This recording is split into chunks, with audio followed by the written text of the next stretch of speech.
Welcome to the Solid Verbal. The Solid Verbal. Come after me! I'm a man! I'm 40! I've heard so many players say, well, I want to be happy. You want to be happy for a day? Eat a steak. It's that woo-woo! And now, Dan and Ty. Welcome back to the Solid Verbal, boys and girls. My name is Ty Hildebrand. Joining me, as always, my man, Dan Rubenstein, over there in the NYC. Sir, how goes it? Not that well, Ty. What? It's not that good. I think it's good is what I'm looking for. No, it's...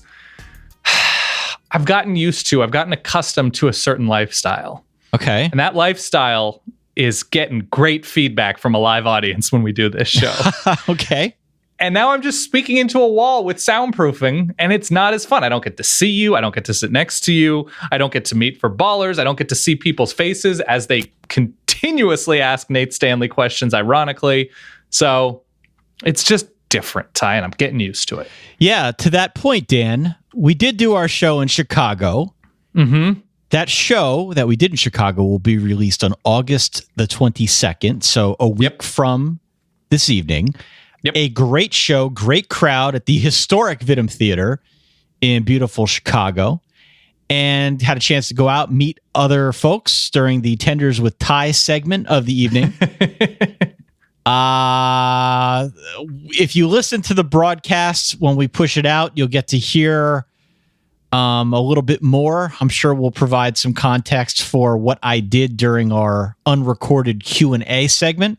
That's true. In order to make good on something I said a year ago.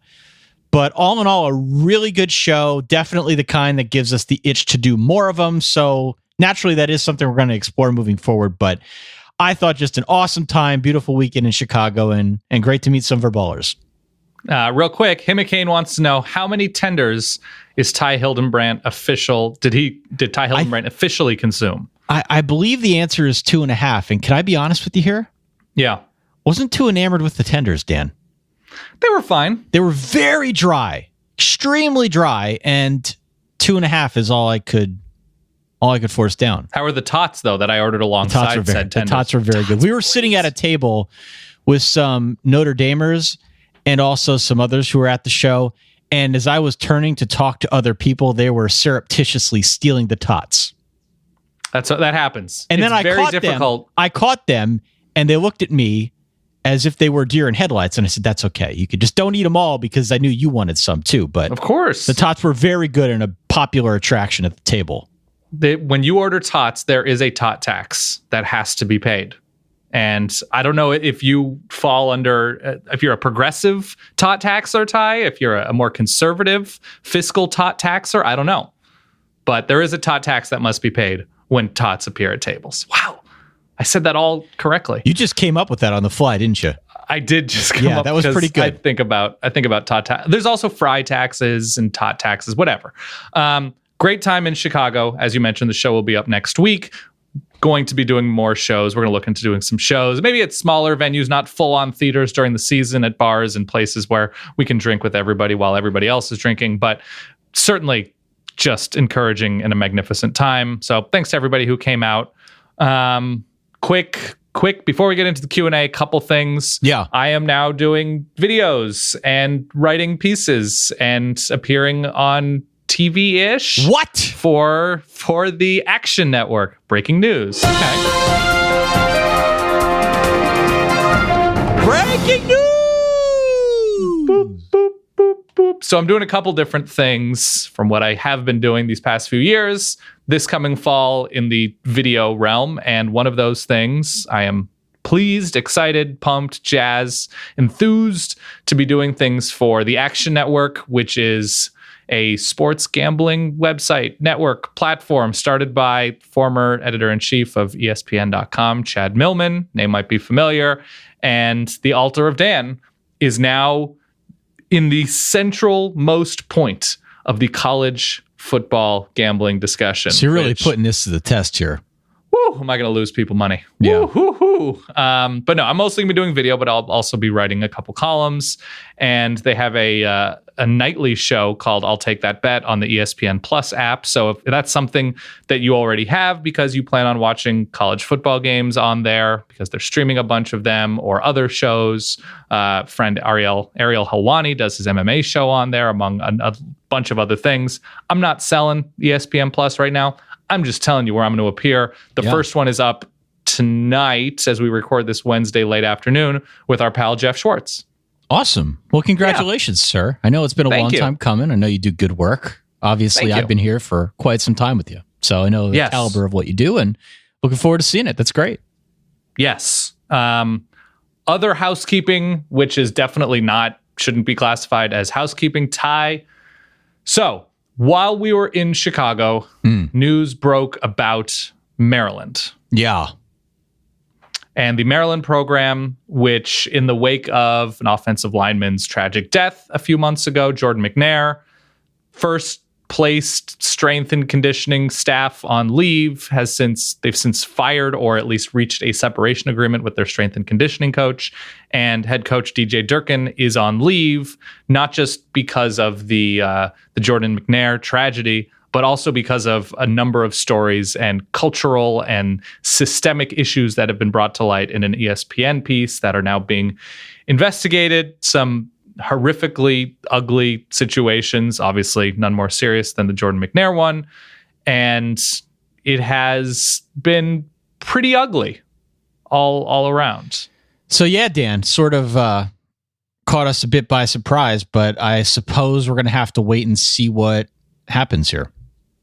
Yeah, and I think the most important thing is to react, whether it's media, whether it's fans, whether it's whoever, to react within the context of, hey, a person died needlessly because of overtraining, because warning signs were not heeded or even seen.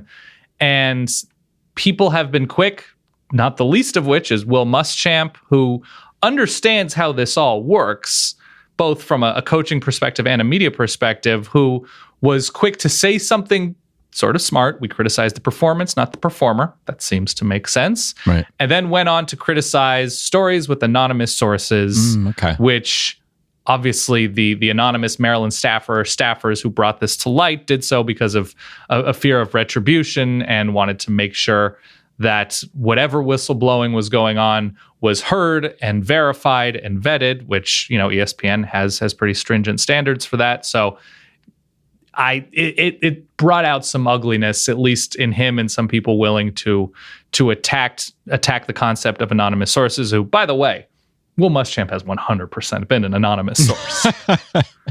And I understand, Will Muschamp worked with DJ Durkin and, his instinct, as it is the coach's instincts in a lot of cases, to come to the defense of fellow coaches, whether or not they've worked with them or not. There is somewhat of a fraternity situation in that world. You see, like when an NBA coach gets fired, Greg Popovich will say something like, it's always the coach's fault. He's not the one out there shooting threes and missing them, But it did strike me as very easy for Will Muschamp to have a human reaction, to say what happened was tragic.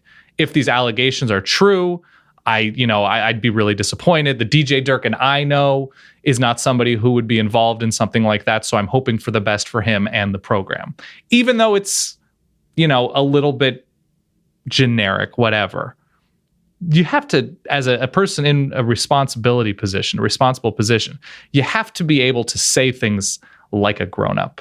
And that's the disappointing thing, that we have these people that are tasked with being grown-ups, and there's just a failure to do that. Jordan McNair should be alive, and should be alive for another 60, 70 years. He's gone. And so we've got a couple questions in our Q&A that are more serious things, like how do you root for Maryland if you're a Maryland fan, right, given the allegations? And at my first thought, how do you root for South Carolina now that your coach has, been an idiot about the whole thing? The players don't have really anything to do with this. No. Like Ty Johnson has nothing to do with the alleged atrocities at Maryland. And whoever it is, I want the Maryland players to succeed in spite of the crappy thing. So it's a very strange situation, and hopefully everywhere, as we've had these strength and, this conditioning stuff over the past few years at a school I love, University of Oregon last year with the Rhabdo, Iowa a couple years ago with the Rhabdo, whatever. These things keep popping up. Hopefully, there's more oversight. There's a better understanding. There's better training. There's better indicators for when players are struggling and how to deal with situations in, football's tough. To sort of craft really good football players, you have to instill a certain amount of toughness and stamina in them. And the guys that are tasked with doing this need to be able to know lines. No. And that, I think, is a problem. All right. Well, we'll see what comes of this, Dan. There's no doubt more coming. We heard from Maryland within the last couple of days about the status of its strength coach. Mm-hmm. And my guess is that we'll be hearing more. We'll do our best to try and keep everyone up to date with what's going on, at least as best we can here on the podcast. As for the rest of the content tonight, we are doing a mega Q&A show, Dan. And by mega, I do mean mega. Congratulations. There it is. You've got mail. You've got mail on the Solid Verbal. So what we've been trying to do all off season is one of these shows per month. We haven't done one in a while because we've been busy doing conference previews and the like. Mm-hmm. But now, as we've got some open air here where we can really catch our breath and get down to the heart of the matter, we've decided that tonight will be part 1 of our Q&A show, and Sunday will be part 2. We wanted to make sure we had a chance to field a number of questions before we actually get in to start picking games, which we're going to do, I guess, 2-3 weeks now.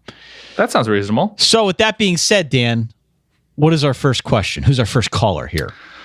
Let's go to, it's always funny looking at the names because we ask on Facebook and then we get people's real names. We ask on Twitter and sometimes we get people's real names. And then we ask on Reddit and there are no names. Nope. So let's start here because I think it's a good question. Some possum. Yeah. Okay.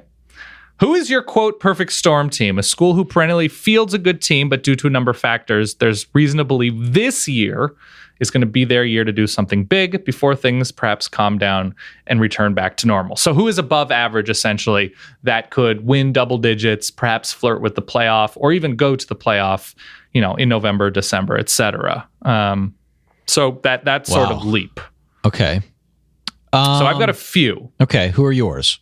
So as we go across college football, you first have to look at, we're looking at Power 5 conferences, unfortunately, because it doesn't really apply the way the system is built right now to Group of 5 teams. But I don't think I have anybody in the ACC. I think it would not be a surprise. I guess Miami. Well, Miami might qualify here. I don't think I believe in them as a perfect storm team. But Miami is a national championship program. Yeah, the only team that I really believe in the ACC is Clemson at this point. But that's not a surprise team. I'm talking like a perennial 9.2 win team suddenly becoming 11.2. Yeah, I don't believe in 11.2 is my point. For Clemson? No, for Miami. Oh, okay, that's fine. I have a couple, I think, in the Big 12. I don't think West Virginia has the defense, even though they qualify under the first 7-8 win every year kind of team. I'd probably lean into Oklahoma State and TCU. TCU I could see. Oklahoma State scares me a little bit. They're both quarterback dependent with new starting quarterbacks this year. Right. I like the experience Oklahoma State has on both sides of the ball. TCU has continuity on both sides. I love their skill talent. Their quarterback seems, if he's even pretty good, should be pretty plug and play. They've had success against top teams in the conference, perhaps outside of Oklahoma, who they themselves have a new quarterback. So schedule-wise, TCU has both Oklahoma schools at home, which I love. So I think TCU is the answer in the Big 12. In the Big 10, I don't know if there's a team that qualifies that I could see making that leap. Is there a Michigan State that we could put in here? I guess it would be Penn State. It could be Penn State, could be Michigan State, one of the two. Penn State has not won a national championship in the modern era. Hasn't been really that close. I mean, they've flirted with playoff stuff the past couple years, but they weren't really in it at the end. But you don't, according to the question here, you don't need to have won a national championship. He says a school who has perennially fielded a good team.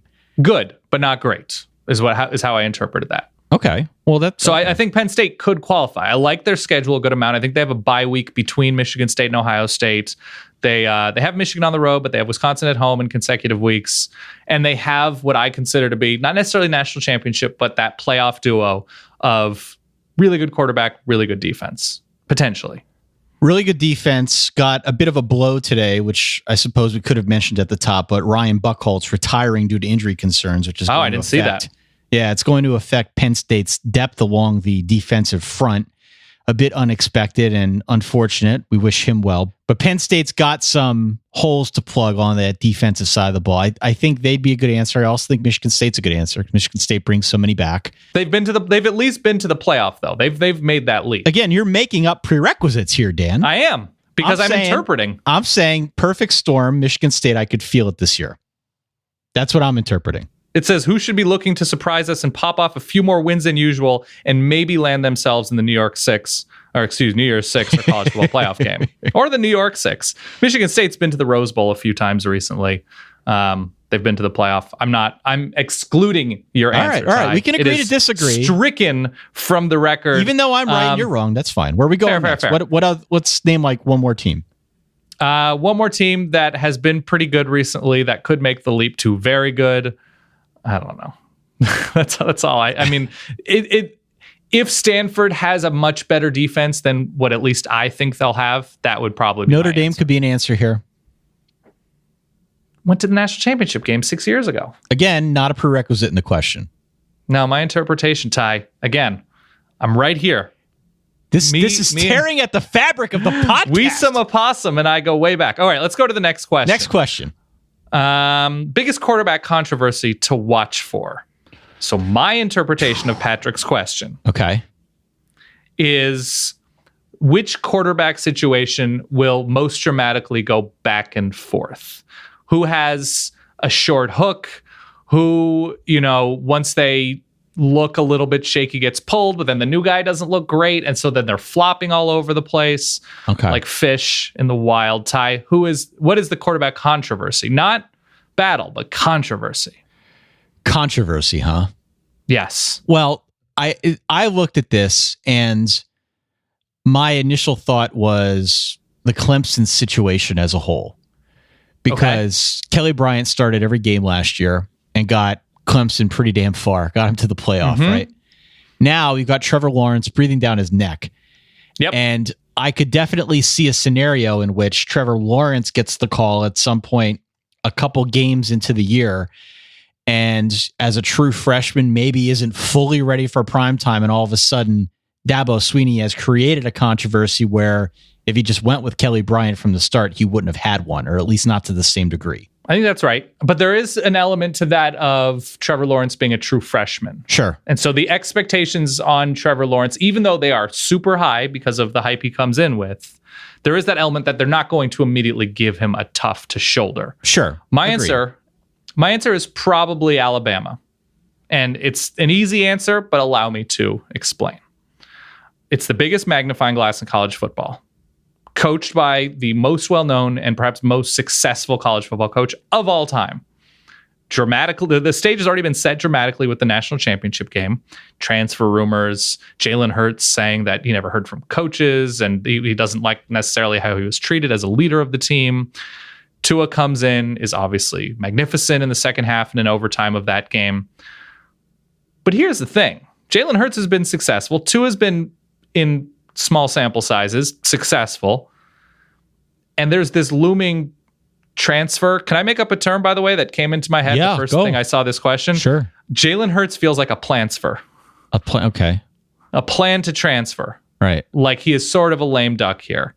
And so there is an element of Jalen Hurts knowing he's had huge success, only getting on the field perhaps situationally. He's unhappy. We've got a new offensive coordinator situation at Alabama. There's a ton of variables with Alabama. I don't think it's going to tear apart the fabric of the Tide, but I think you can get into some dramatic back and forth here. I think that's probably. I don't think it's Michigan, Shea Patterson, Brandon Peters. I don't think it's UCLA with Wilton Spade and whoever, the freshman, or Devin Modster. I think it's still probably in terms of spiked blood pressure, people getting talk shows excited, I think it's still Jalen Hurts and Tua. Okay. I could see how you'd make that case. I think he's got whoever the quarterback is more around him. That takes a little bit of pressure off that quarterback 100%. situation. So yes, if there's a reason to think it's not Alabama, that could be it. Also, second consecutive question where the answer could be Notre Dame. Throwing that out there as well. No, that's a huge magnifying glass. And Brandon Wimbush, the way he ended the season, I know you are throwing a third name after Ian Book into the mix. I'm not officially throwing Phil Jurkovec in there.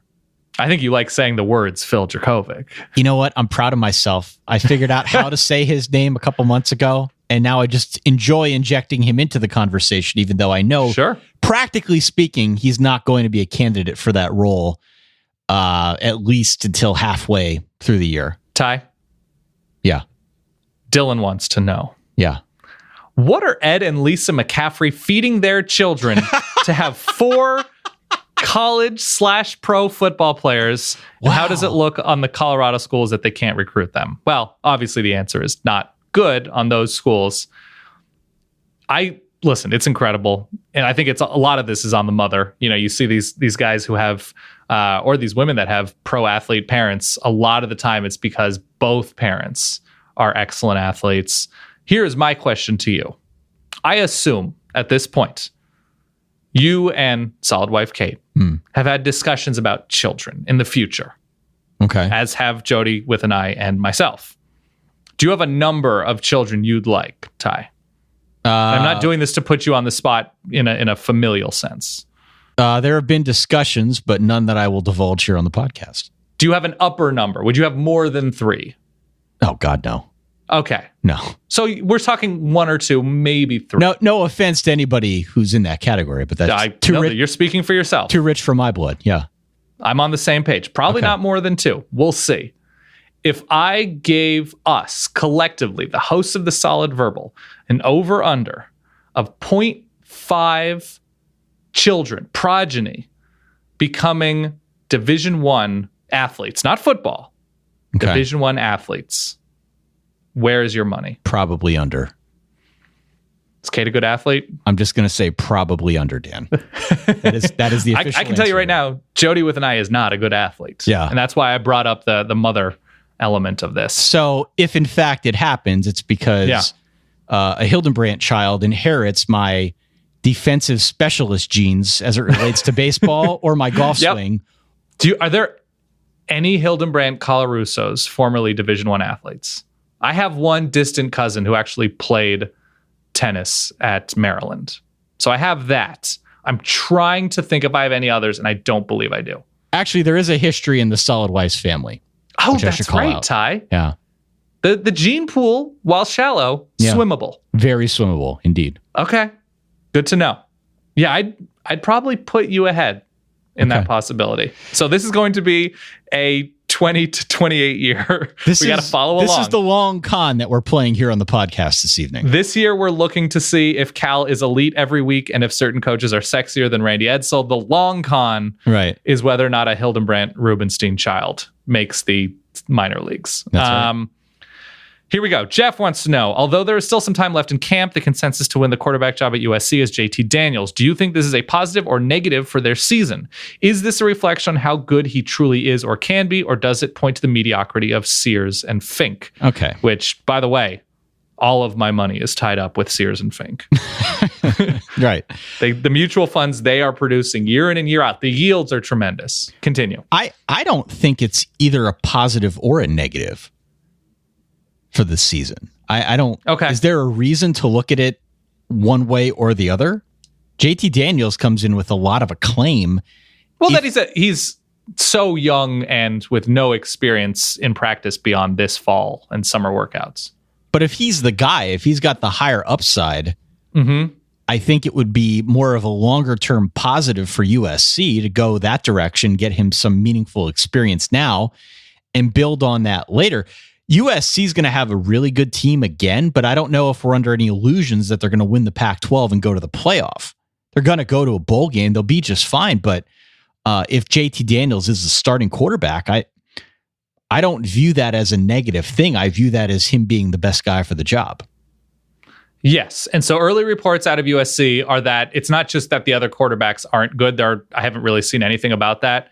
In what limited stuff I've read, it's that JT Daniels has been really, really good, which is and should be super encouraging for USC fans like Jeff, has formed a really good bit of chemistry with, get ready for this one, Ty, Amon Ross St. Brown. Yep.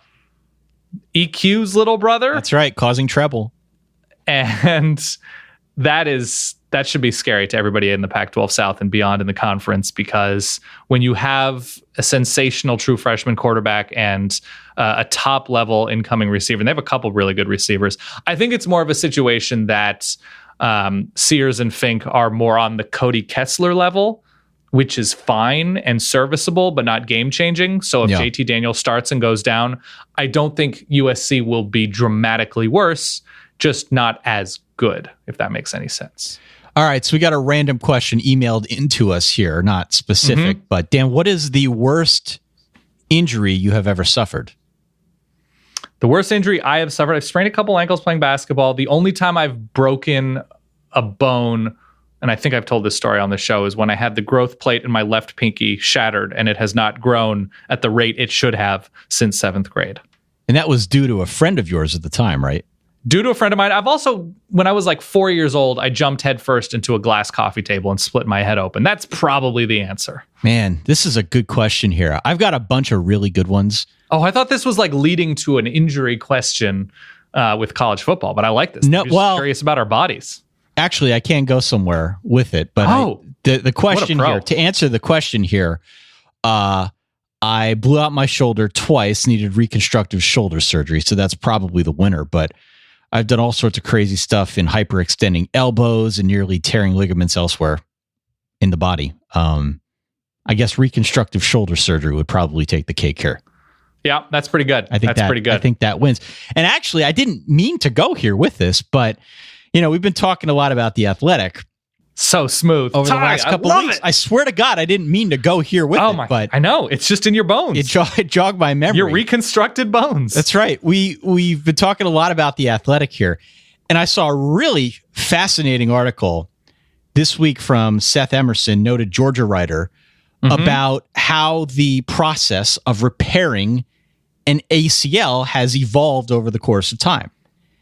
And one of the things, it was great. We've talked about it on the show before, right? And we'll, I'm sure, give out the URL here for how people can jump on in if they're interested. But one of the most interesting things that I found in that article is how repetition, just doing the surgery, going through that procedure of repairing an ACL over the course of many years, has drastically reduced the recovery time. Initially, you go down with an ACL, you're out like 18 months. Now there are guys on the Georgia roster who are looking at like 8 months and they're able to practice without restrictions, which is really a feat of modern science to know that we're at this point now where, again, you go down with an ACL, that's a problem. But the level of detail in the story talking about how they've evolved that process to the point now where recovery is much better now than it used to be. The process itself is so much better than it used to be. That to me was quite illuminating. So I'd encourage everyone to go on out there and check that out from Seth Emerson. I'm really glad I did not see this in early 2008 after Jeremiah Johnson tore his knee, after Dennis Nixon tore his knee ligament, the ACL, because it's amazing. And this is, even, who was it? It was Adrian Peterson who came back. Yeah. Even stronger. And what is incredible is how these guys figure out the rehab element. It's not as much in the surgery, I think, has obviously come a long way. But what Seth did a really good job of, because a lot of times when you have a quarterback who has a big injury, or you have any player who has a big injury, and let's say the injury happens in November, and they're like, well, they should be good to come back by fall camp next year. Right. And it's just sort of out of sight, out of mind. And I really like the human element of this piece that, like, okay, there's hydrotherapy here. They wait 10 days to actually operate on the knee to show the players that they'll still have range of motion, to like give them confidence. Psychological stuff that goes into it. Yeah, it's wild. It was super interesting. It was plain. It was easy to read. It was clean. There were pictures for dumb people like me. Yep. Also, I should note, kneetalkwithseth.com is available. If you're listening, Seth Emerson, kneetalk withseth.com. If you want .club, if you want .org, if you want .biz, you can probably get .xxx if you really wanted to. It costs you more, but yeah, it's there. kneetalkwithseth.com, $12.99 right now. So no, it's a very cool thing because I know Georgia fans are very curious, losing a couple running backs. Zamir White comes in, the number one running back, is practicing, as you mentioned, without any hesitation or any limitation. And Seth does a good job about how guys like Zamir White, who could play a role this season, how they're getting from point A to point B physically. Right. And I think that's a difference maker. And to your point, if you've been waiting to pull the trigger, it doesn't matter if you're a Georgia fan. I swear to you, I didn't intend on going here with it, but I love it, Ty. It just kind of rolled off the tongue. Yeah, theathletic.com/solidverbal is still the URL where you can get that 40% off. It'll cost you about $2.99 a month for your first year. Had a lot of good feedback from the live show from people who have jumped in. Just go to theathletic.com/solidverbal. Jump on in. It's good stuff. You get articles like the one we just discussed and many, many more from a bunch of friends of the Verbal.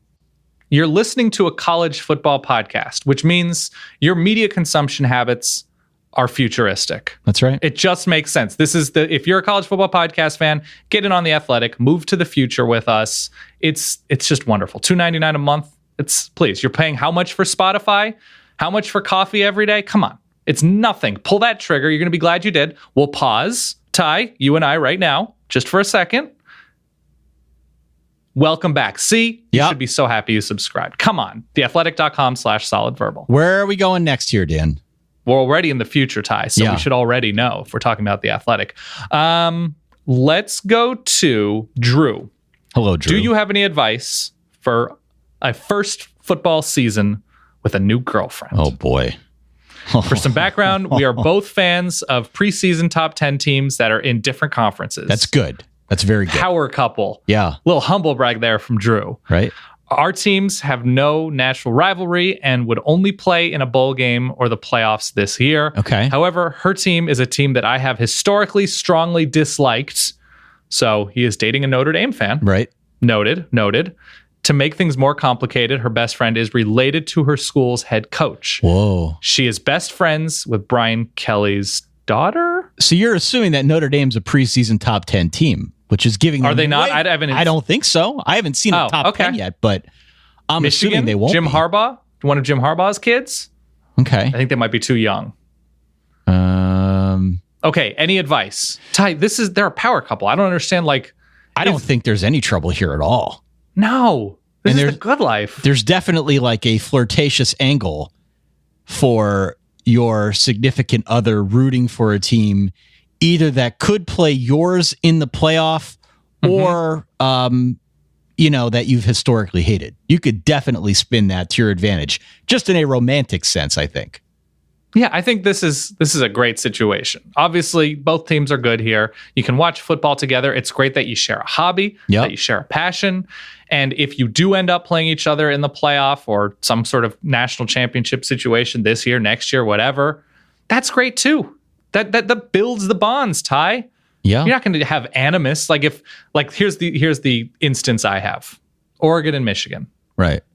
You are not married to a Power 5 alumnus. Yeah, I mean, it does get pretty heated in here when Notre Dame plays Lehigh, but aside from that, yeah. But Oregon did play Michigan in the NCAA tournament last year. And Jody loves her Michigan Wolverines. I love my Oregon Ducks. And at one point late in the game, it was a close game, Jody said, "I'm really nervous. Hold my hand." And I said no. Wow. I am not supporting. Whoa. I'm not mean. I just said, you know what? We're going to have to rejoin after this tense ending. Husband of the year over there. Yeah. Jeez, Drew, don't So take what his I would advice. say is lean into this. There's nothing to worry about. Life is good. Okay. I agree with that. Where are we going next? We'll stay on that relative topic. Andrew asked 44 questions. We're going to answer a couple of them. Okay. Is Jordan Ta'amu a significant downgrade at quarterback from Shea Patterson? I'm going to say no. Maybe. I that was part of the point that we brought up earlier in the year, Andrew. We kind of don't know, do we? Jordan Ta'amu lit up not great teams in the SEC, and that's what they kind of had from Shea Patterson. He was okay. He was not that accurate in the Egg Bowl in a losing effort. Right. But I think he's fine. I think he's more than fine. I don't see it as a downgrade really at all, if any. Maybe slightly. The second part here is Shea Patterson going to be an impact player for Michigan? To which I'd say yes, he will be an impact player.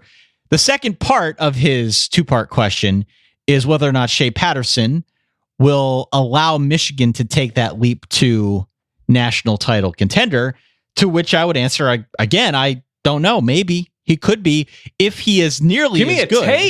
Give me a take. If he's nearly as good as Michigan people would hope, then the answer is yes, because all the other pieces are around him to do pretty well. He's going to have a cradle to nurture him, hopefully to success and maybe the playoff. At a minimum, the Big Ten East. But I don't know if we have enough data on Shea Patterson to really definitively say yes or no. I am sitting at the table. I have a placemat. I have silverware. I have a nice glass of wine. I have a plate. You don't have a glass of wine. Shut up. My plate. Okay, sorry. I have iced tea. Okay. My plate is empty. And all my appetite is telling me is, you got to get some takes in your belly. All right. And I need you. You're serving me, Ty. The last time I gave a take, I had to wear a pilgrim outfit at our live show. Wow. Okay, so you revealed that. Sorry. I need to just give me your Shea Patterson limited data. Do you envision a situation in which if Shea Patterson is very good, if he has one of the best, say, 12 QB ratings in the country or something like that, and is completing 65% of his passes. That would be very good for Michigan. Then they're a title contender. Yeah, I agree with that. Thank you. I'm getting full, Ty. Ooh, belly's getting rounder and rounder. I feel like you and I got a little bit of animosity here today. And I kind of like it, Dan. The season's about to start. I kind of like it. This is what they're going for on the TV nowadays. Who is this year's Royce Freeman type back, a guy in his third or fourth year that has been well above average for his career, but for some reason doesn't get the national media attention he deserves? I'm going to give such a boring answer and say Damian Harris. Yeah. Because he has been so consistently very good. But we had a really good crop of freshmen and redshirt freshmen running backs last year. Are there any backs? Miles Gaskin, I think, is another name. I want to stay in the Miles Gaskin. It's probably in the Pacific Northwest. Yeah. I would say that falls under it as well. I'm going to stick with running backs here, Ty. Thomas wants to know, what does David Montgomery's stat line, starting running back, Iowa State, can be very good, need to look like? His stat line need to look like to get an invite to New York at the end of the season on a 3, 4, or 5 loss Iowa State team. Man, I think the answer is 2,000 yards. I was going to say 2,000 yards and like 22 touchdowns, something crazy. I don't think the touchdowns are as important. I think they are important, but 2,000 yards gets you to Andre Williams. And Andre Williams, in I want to say 2013, played for a BC team that went to a bowl game. They were either 8-4 or 7-5 or something like that. 2,000 is an unignorable number. And I think that's the answer. Yeah. Okay. Does that make sense? Sure. Yeah. 2,000. Next, let's go to Michael wants to know, how can we get a ringtone of the Dude Alert soundbite? Can we isolate that and just post it? Sorry if that came through very loud for you, Dan. No, that was good. It's no worries. Yeah, we could probably post that somewhere. Let's post that. Okay. And Dude Alert shirt. We should. I don't think Suburban Legends has a copyright on Dude Alert. No. Those are two words that I think we can print with a siren and maybe one of those emojis of a finger pointing straight up. Yeah. So we have Dude Alert, this guy. Okay. How many group of 5 teams do you think can threaten the status quo like UCF did last year, if any? 1 or 2. That's what I see. Probably Boise State and the Troy Trojans, baby. Troy Trojans. Okay. I don't know. Yeah. Boise State is Oklahoma State, so they can make that big impact early on if they're able to beat the Cowboys. FAU could be interesting. They've got an early game against Oklahoma. Yep. I think FAU is a good. San Diego State has Stanford. Yeah. While on the West Coast and the Mountain West Pac-12 matchup is not going to create as much buzz.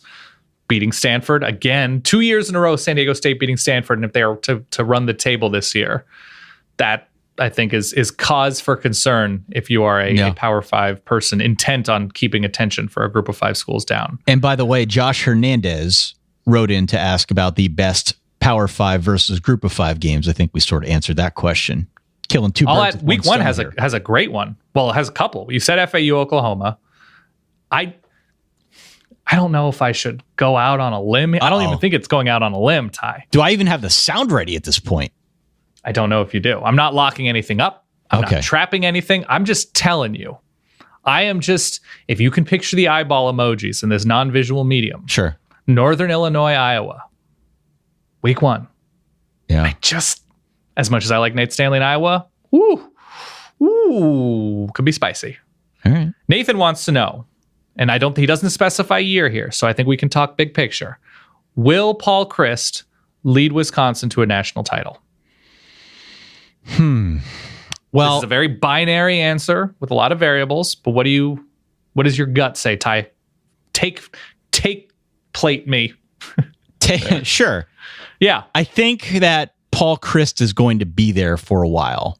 So unlike some other situations that might be a little bit more prone to coaching turnover, I think Wisconsin is somewhat immune to that because Paul Chryst is probably staying put.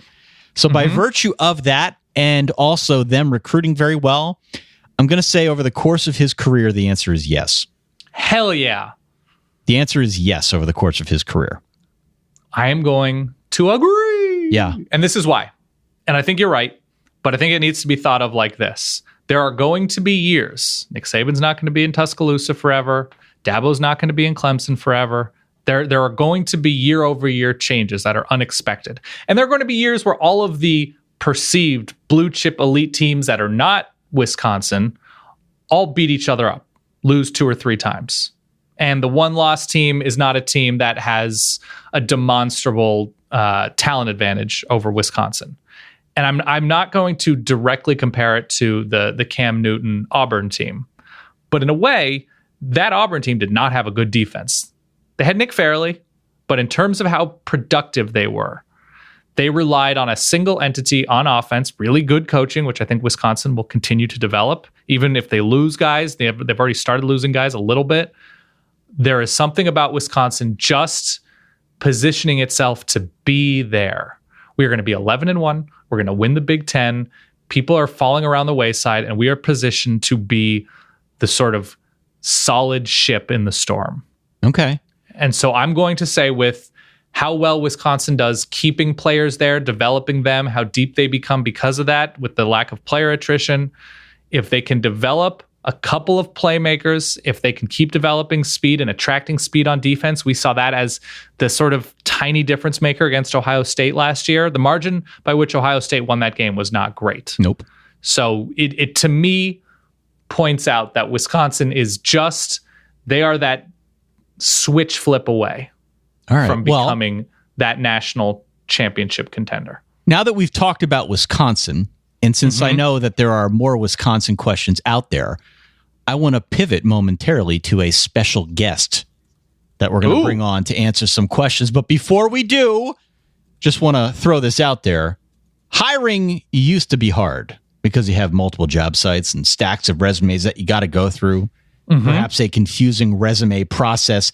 Today, hiring can be easy thanks to our good friends over at ZipRecruiter, which you can try for free by going to ZipRecruiter.com/solid, Dan. They've got something called matching technology, which means that ZipRecruiter is going to send your job to over 100 of the web's leading job boards and scans thousands of resumes to find people with the right experience to apply.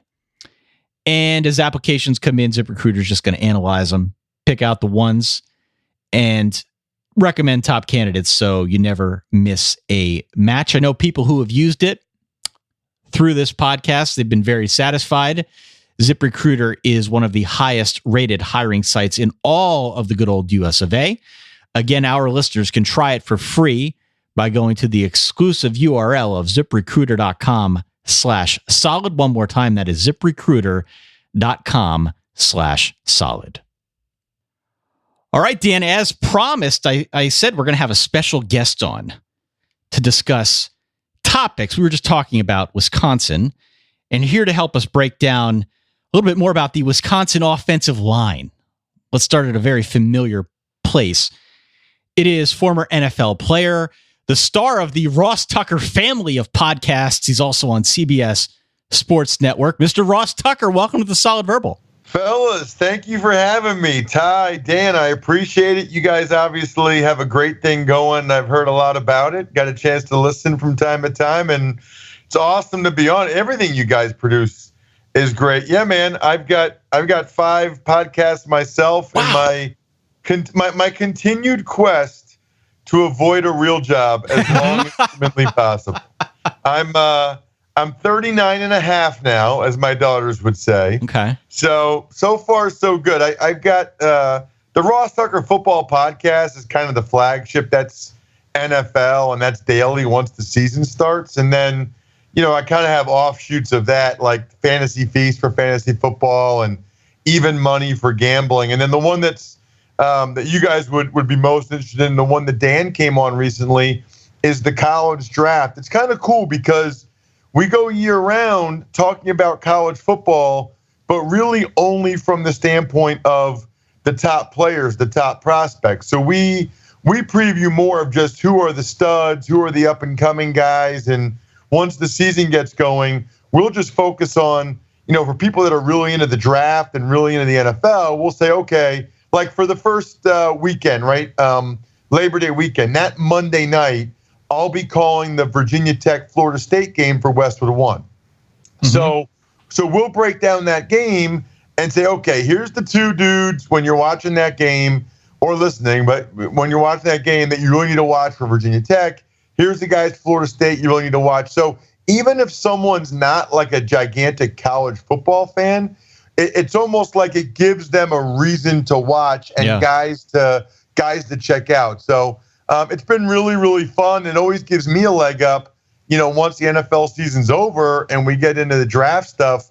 I've already been talking about these guys for, 6-7 months. Well, that's one of the things that we've been pretty tuned into here as we've gone through our conference previews, giving people a reason to care, right? Everyone's busy. What are the reasons that you should care about some of these teams in particular? One of the ones that I know that Dan and I were pretty jazzed up about was Wisconsin, because Wisconsin brings a lot back, and especially along the line, there's just a beefy quality to it that should propel Jonathan Taylor, tailback, and Alex Hornibrook, and really the offense as a whole, move them forward now into the Big Ten season. Schedule's a little bit more difficult than it was last year, but I know you're pretty keen on the offensive line and where that's going to take the Badgers this year. I am, and can I just say this, because I know you guys talk about stuff like this. I freaking love Wisconsin. I mean, I love everything about those guys and that place. My wife actually got her MBA from Kellogg and Northwestern. And so, one weekend we drove up there to Madison because I just wanted to see what it was like. They've got that main street, that road, that no cars can go on. You walk up and down, it's all kinds of bars drinking Spotted Cow beer and stuff. Then they even have this ice cream place where it says like nutritional information. It's like, don't ask, you don't want to know. This is 100% Wisconsin milk fat ice cream. I mean, it's amazing. Then, I don't know if you guys have been there, but their student union, okay, is on a lake. And they sell beer and brats. Like 0% chance I ever would have gone to class even one time if I went to Wisconsin. I love that place. And then I love the way their team plays. I've been studying their offensive line. They've got 3 like legit dudes that should all be top 2 or 3 round picks, which is not easy to do. And they all almost look like carbon copies of each other. It's amazing. I mean, they're all like 6'6.5", 325 pounds. It's a beautiful thing. I love the way they play football in a world in which everybody seemingly runs very similar offenses.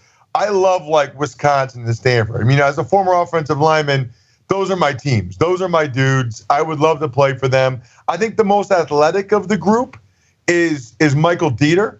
who played left tackle last year, number 63. He did a really nice job. Even like watching the Big Ten championship game going against Nick Bosa, he did a really nice job. I don't know if he's quite long enough or quite the athlete that they would want as an ideal left tackle. He might be a guy that the NFL would bump over to right or move into guard where I think he would excel. But he was good enough to me with his feet and hands that I would start him at left tackle, and I would give him that opportunity because I think he could do it.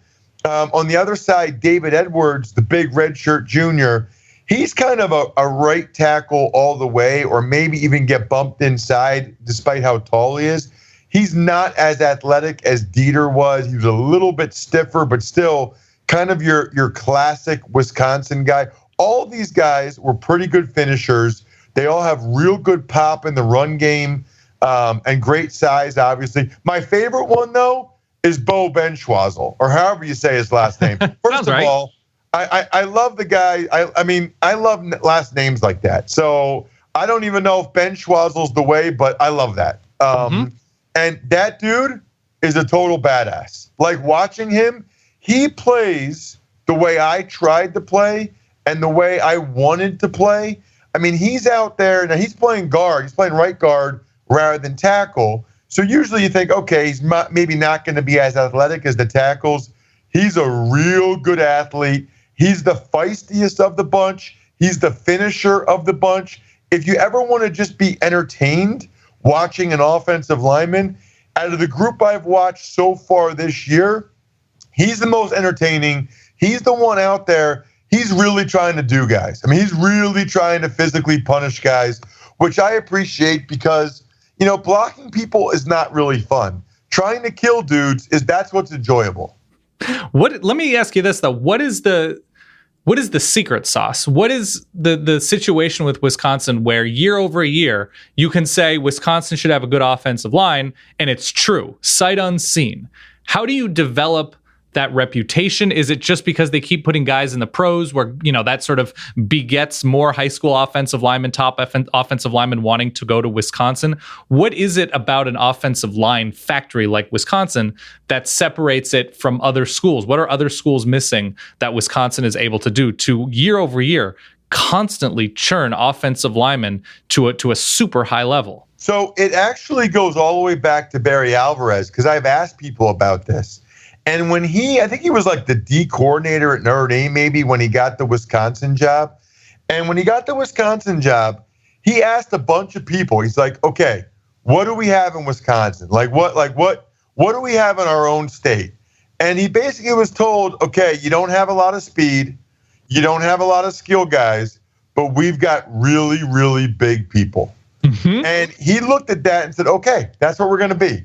Everybody else is kind of starting to spread things out and, get the ball, throw the ball a lot. What we have in our state is big people, and we're going to use that to advantage. So it started with that. It started with getting really big people, and then they got the run game going, and they just majored in that. I mean, I've talked to guys that played there. Their practices were a bloodbath. I mean, they would just go inside run like 30 plays in a row. By the time they got to games, it was easy, and they had run those plays so many times that they were like a machine, and they had a lot of success doing it. So then it became the second part of what you said, Dan, which is success begets success.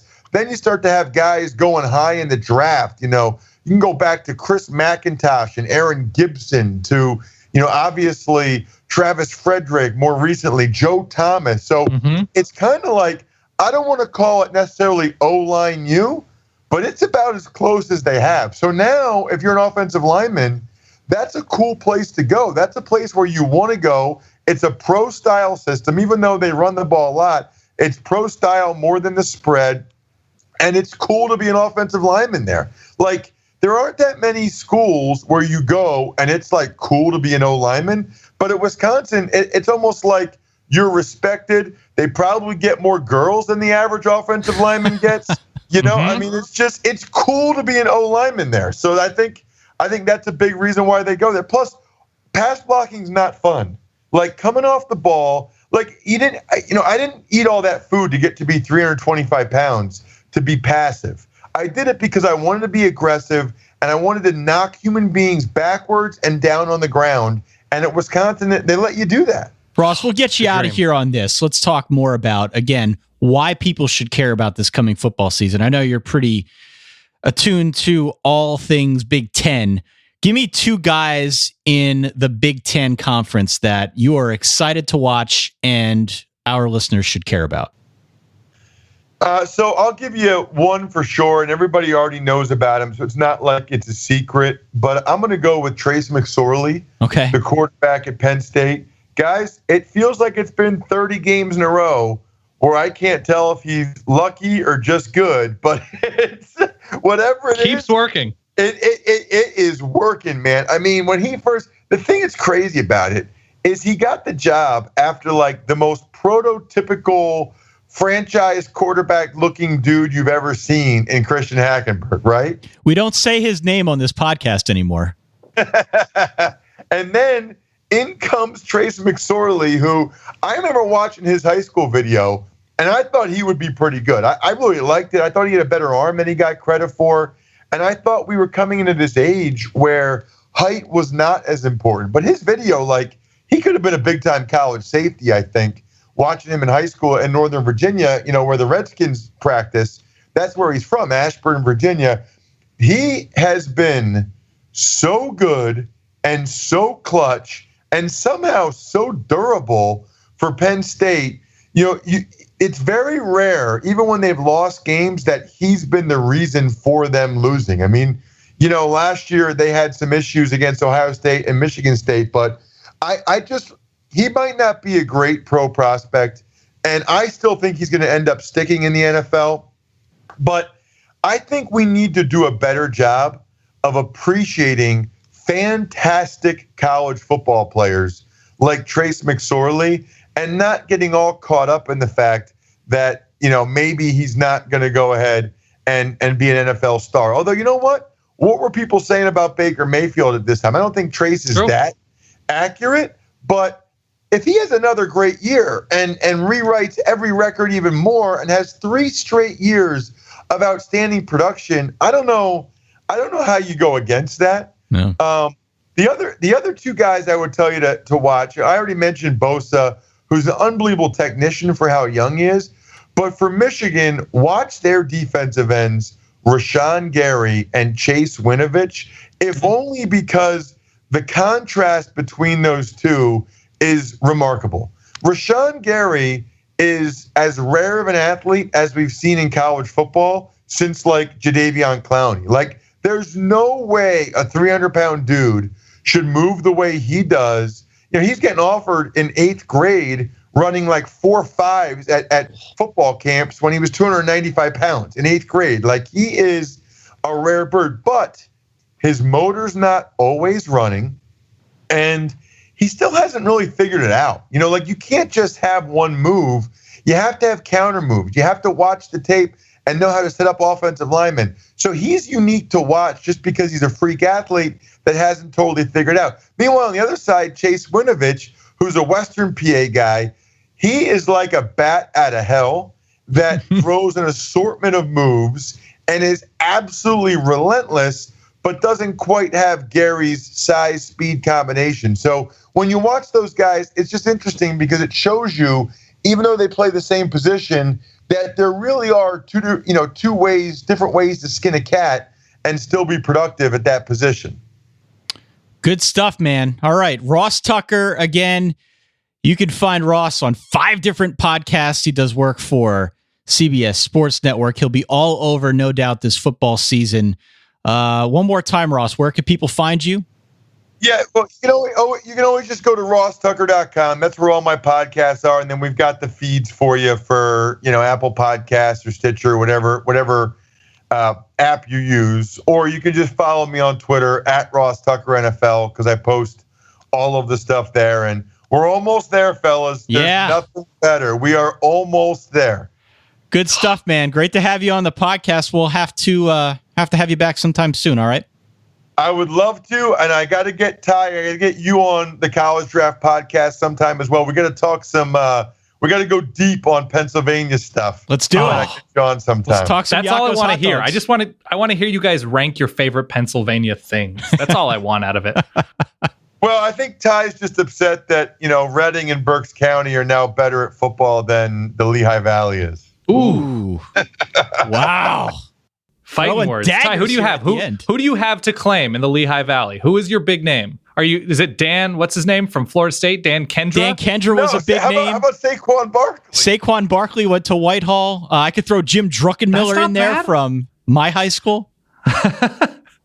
Matt Millen? Matt Millen's Whitehall as well. Yeah, Matt Millen, sure. Well, anytime you talk Jim Druckenmiller on a college football podcast in 2018, I think we just got to just find an entire podcast to talk about weird PA things with Ross Tucker and Ty Hildenbrandt. There you go. Ross Tucker, thank you for giving us some of your time. We'll talk to you soon. My pleasure. Thanks for having me, guys. All right, Dan, good stuff. Ross Tucker, check him out, was kind enough to invite us on his podcast. We wanted to do the home and home and bring him on ours as well. I love it. I love nerding out about offensive linemen. That's just, we've had Jeff Schwartz on. We've had a bunch of scheme stuff on. I love nerding out about large people talking about other large people. If that makes sense, it doesn't sound weird, which it probably does. It probably does, but you know what? Here's what we do on the Cellar Verbal. Yeah. We cultivate that kind of thinking. We're all about that true. here. We celebrate. Got a bunch of crazy questions here. So many, in fact, that we're going to do a two-parter here. So whatever we couldn't get to on this first show, we're going to do our best to address on the Sunday show, which is forthcoming. We'll post it in a couple days. Again, a massive two-part Q&A show that we're going to try and use to help you get ready for the season. But we're not done yet. Let's do Can we do 4 or 5 more rapid fire? Buck Hogan, great name. You have $10 to see one Power 5 versus Power 5 game this season. What game do you go to? And so what I think he's referring to is the fact that if you go on ESPN.com, they tell you the get-in price for each game. Right. And there were a few Group of 5, Power 5 that I highlighted, but you can get into Duke at Northwestern, $3. $3. And let me tell you something. This is early September. Evanston's going to be very nice. It's right on the lake. I don't think the students are in town yet, which is why I think there are a lot of tickets available. I don't know if that's fully my answer. You can go to Boston College, Purdue for under $10. Okay. A couple other options. Georgia Tech Pitt under $10. BC Wake is under $10. A couple other options involving Group of 5 schools. Ohio at Virginia, if you want to go see Nathan Rourke. Okay. UTSA at Kansas State. Excuse me. You can see Minnesota at Maryland, which feels like it could be a totally legit game. So look, hold on. That was going to be my answer. Okay. Now, I don't know where things are headed now, given what we discussed at the top of the show, but Minnesota and Maryland were two teams that I was pretty bullish on when we did our Big Ten previews. So that was going to be my answer. Yeah, those teams are both on your pluckiness ranking. So yeah. That's not a bad answer. I would go see North Texas at Arkansas for under $10. Again, Group of 5 school, I know. Yeah. Temple at Maryland. Jeff Collins finished pretty strong there for the Owls. And my final one is Wyoming at Missouri, under $10. Okay. As of right now, those are the get-in prices. Bargain basement prices right there. Yeah. Next question. Who will be further along in 2020 in terms of winning the Big Ten West, Purdue or Nebraska? My answer, and that comes to us via Tyler, my answer is Nebraska because I am positive their coach will be there in 2020. Are you now? Yes. Okay. Am I positive Scott Frost is going to be the coach of Nebraska in 2 years? Yes. Yeah. I think that's probably a fair bet. I am not positive, to your point about Jeff Brom, whether or not he's going to be at Purdue. Also, I think that Nebraska is starting from a much different point than Purdue. They're really trying to rebuild the talent pool in West Lafayette in a way that I don't think they quite have to in Nebraska. Nate wants to know, who do you think is the player or team, for that matter, most likely to earn the, quote, in a losing effort moniker this season? And this is where I editorialize, it's either Manny Wilkins or Khalil Tate, and they're both in the same state. No, there are other answers I have. But so, correct me if I'm wrong, Ty, because this is my interpretation of a thing I don't know if we invented, but we definitely celebrate harder than anybody. Sure. An offensive player who puts up a productive game to the point where you have to mention it, even though that team lost, in the vein of Nick Foles and what he did at Arizona. Right. So Khalil Tate very much carrying on that tradition, carrying the torch in Tucson. Yes, I would say of the Pac-12, those are the two teams. McLean Carter, I think, is going to start at quarterback for Texas Tech. And that's always a pretty good guess about somebody who could put up a bunch of yards in impressive fashion in a losing effort. I don't know if I necessarily have somebody, maybe Ty Johnson at Maryland. Ty Johnson could be in there. I think Drew Lock's an obvious answer. Oh, great answer. I also think you can make a pretty good case for Will Greer at West Virginia. Yeah. I know you've been down on the West Virginia defense. So I don't know if they're going 2-10, but if the defense goes south, you could see 5-7, 6-6 with a huge performance all year by Greer, provided he stays healthy, given that he's got David Sills coming back. Wild card, Puma Pass. Okay, yeah, sure. At Louisville with the BVG defense. Yeah. Oh, God. I feel pretty good. If Puma Pass is good, if Juwan Pass is good, there's some pretty striking potential there. Gardner Minshew, the presumed starter at Washington State. I know their defense actually should be pretty good, but I think they're going to lose a few. I don't think they're making a bowl game this year. So I think those are a few decent ones. Okay, where are we going next? Next, let's go to, as I scroll, we got like 17 pages of questions here. This question's amazing. I don't know if we want to save it, about a TV's getting locked on a channel. Oh, let's save that for Sunday. All right. Which transfer, graduate or otherwise, has the best chance to have a big season? I think the duo at FAU is a good answer. Jovan Durant, the West Virginia transfer, and Chris Robeson, the quarterback, who will be throwing to Durant, transfer from Oklahoma. I think that's possible. I mentioned Gardner Minshew. I don't think that's the answer. Across college football, I'm trying to think of Patterson. Shea Patterson's the obvious one. I got a duo that I think could, we'll stay on the duo tick. Jonathan Giles, receiver, formerly of Texas Tech, stepping in at LSU. Right. Joe Burrow's any good? On the other side, Braden Fehoko, also of Texas Tech, coming to LSU. I think those two are pretty interesting. And maybe, actually, this could qualify as in a losing effort as well. KJ Carter-Samuels at Colorado State and that Mike Bobo offense, I think, could put up some pretty big numbers even without Michael Gallup there to catch those passes. Right. So there's some pretty good options across the country.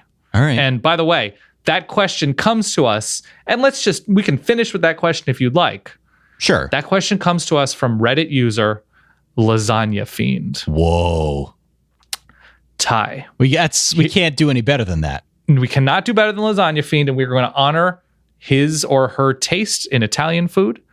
And I'm going to ask you this very controversial question in my mind. Please. Actually, there's a couple lasagna questions I have. Pro ricotta, anti ricotta? I'm pro. I don't think lasagna needs ricotta, though. I believe that's the authentic way to make it, though. It is authentically, at least Italian-American. That's right. I feel like there's already a good gooiness, richness factor without it. I'm not a ricotta fan. I'm not a ricotta fan on its own, but in lasagna, I think it adds a little bit of necessary texture. Middle, side, or corner? I usually like side or corner. I like getting part of that crusty noodle at the edge. Corner all day. Yeah. Meat, ground meat, or sausage, or both? I prefer the ground meat. I think I prefer ground meat as well. Yeah. Maybe some kind of like veal, pork, beef mixture or something. Yeah, that's right. That seems right to me. A spicy or a regular marinara? Regular marinara. Don't spoil I think regular's right. Yeah. I think regular's right. I think spicy turns it into something that it doesn't necessarily have to be and distracts. Yeah. Do you make your own lasagna, or do you just rely on Mama H? I haven't made my own lasagna, but you've never made your own lasagna? I haven't. No, but I could. I have grandma's recipe, and I'm sure I can make it. I just haven't. No, I haven't. Okay. I love lasagna, and I have not had it in a long time, because when you commit to lasagna, it's essentially the pancakes of Italian food. That seems right. You're stacking. You're dense. You're not doing much after. No. But yeah, lasagna is way better than a stack of pancakes. All right. Well, for that guy over there, my good friend Dan Rubenstein, for myself, Ty Hildebrand, thank you for sending your questions into solidverbal@gmail.com and Facebook and Twitter and Instagram and Lord knows wherever else. We've got a whole other show coming your way here on Sunday where we're going to pull from the same pool and address more pressing topics in the world of college football and beyond. Also, big thank you to our friend Ross Tucker, who was kind enough to give us some of his time and break down the Wisconsin offensive line and some other guys in the Big Ten that are worthy of your care as we now enter the last couple weeks before college football season begins, Dan. Enjoy the rest of your week and weekend, okay? Absolutely. Will do. For that guy over there, again, Dan Rubenstein and myself, Ty Hildebrand, thank you for tuning in. We'll catch you all in a few days. In the meantime, stay safe. Peace.